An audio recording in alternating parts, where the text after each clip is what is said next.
Hey, my name is Christopher Swift from NoblePay. I just wanted to take a minute and introduce myself and use modern technology to use video to make our email interaction a little bit more personalized. Basically, at this point, you've obviously filled in your contact information and engaged us to learn more about our credit card processing services, in particular, how to take credit cards on a smartphone, on an iPhone, Android, or BlackBerry. So what I'm going to be doing in a few minutes is certainly talking about credit card processing on a smartphone. What I wanted to do is just let you know and put your mind at ease that I am not a hard sales type of person. That's just not my style. What I'll be doing is offering a number of different tips and strategies and things to consider and look out for as you're picking and choosing a merchant service provider. There's a number of things that are very important to consider. So what I'll be doing is sending you a series of email messages over the course of the next days and weeks, really addressing some of these important points that you might want to consider that my past clients have certainly needed to address in their search. So basically what I'll be talking about is rates and how merchant service providers pick and choose the rate that they're quoting you and how to decipher and filter through that so you're not paying more than you should. I'll also be talking to you about no monthly fees and how merchant service companies come to be able to offer no monthly fees. Obviously, there's always a catch in something that seems to be free, so I'll certainly talk to you about what that catch is so that way you can identify it and protect yourself. In addition, I'll certainly be talking about justifying the expense of a merchant account.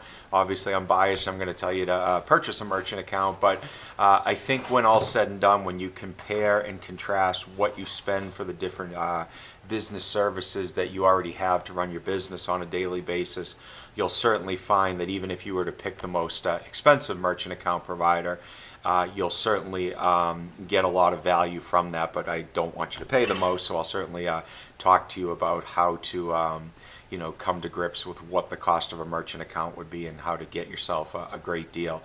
I'll definitely be talking about technical support. I know it's cliche to say service and support are important, but in the world of credit card processing, a merchant service provider is handling your money, so you want to make sure you're dealing with somebody that's going to be there on the back end and support you, so we'll certainly address that. I'll be talking about hidden fees. Unfortunately, in my industry, there's a lot of hidden fees, and if you don't know what to look for, you can certainly be leaving a lot of money on the table. And we'll be definitely talking about contracts. Most merchant service providers you'll see out there have some form of a contract with some kind of hidden language, and if you're not careful, you could certainly end up costing yourself.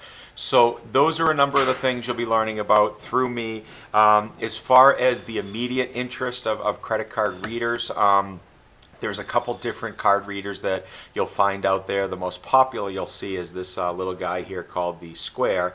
I know that they've completely saturated the market. The founders of Twitter have unlimited resources and have gotten this out there, and they've brought an awareness to the market that you can utilize credit card processing on a smartphone, which I thank them for because it helps me. But obviously I don't want you to use Square because I think there's a better solution. And the reason why I say this is the Square certainly has its place. It's definitely been designed more for the small hobbyist mom and pop type of business. So if you're really not going to do that much credit card processing, then it definitely has its place. Their attraction is that they have no monthly fee. But the catch, as I said earlier, would be that you're paying an exorbitantly high percentage each time you run a credit card sale. You'd actually be paying 2.75%. And the reason why most businesses want to have the ability to swipe credit cards is they're rewarded with the lowest possible rate. Visa or MasterCard give you the lowest possible rate because you're getting a mag stripe reading on the card.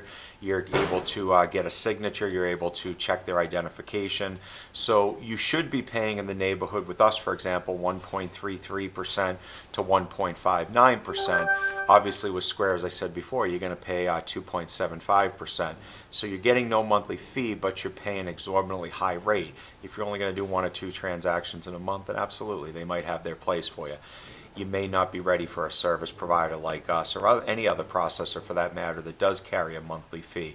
But just keep in mind, the more you process with the no monthly fee plan, the more it's going to ultimately cost you. I do have plans that have very low monthly fees. For example, my lowest one is $7.95 a month, and the percentage you pay is 2.25%. So you do pay a very small monthly fee, but you're going to get a heck of a lot better customer service and support with a product like the Square, for example. There's no way to pick up the phone and actually speak to a live person. There's going to be limitations and caps on the amount you can process. I believe it's typically around $1,000 a month or maybe a week, but there's limitations. So you can only process a certain amount of volume. So those are things that are important to consider. So if you're actually going to use the system, then going with another service provider will definitely do better for you. If I didn't have to have a monthly fee, I certainly wouldn't, but we have to cover our expense in this. If you pay a higher monthly fee, obviously your percentage is going to go down, down, down where you want them to be.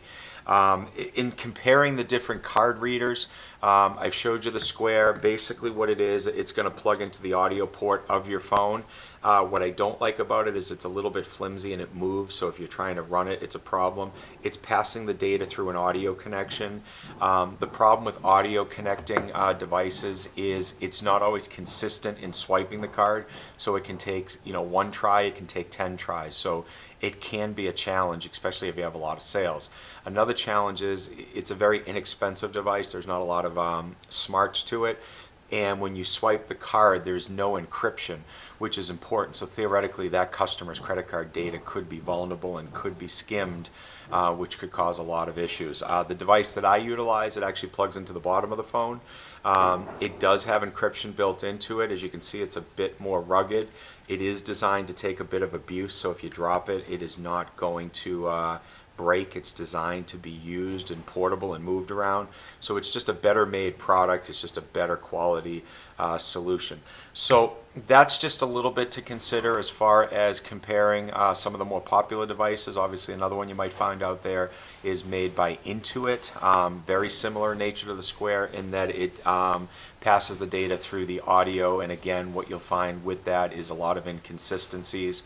And as far as service support goes, you're actually going to be able to pick up the phone and speak to a live person like me, where Square, there's nobody to pick up the phone and speak to, and with a company like Intuit, it's just a huge, huge company, and you're literally calling into a call center. So again, I will be sending you a series of different video messages with a lot of the things that I addressed earlier.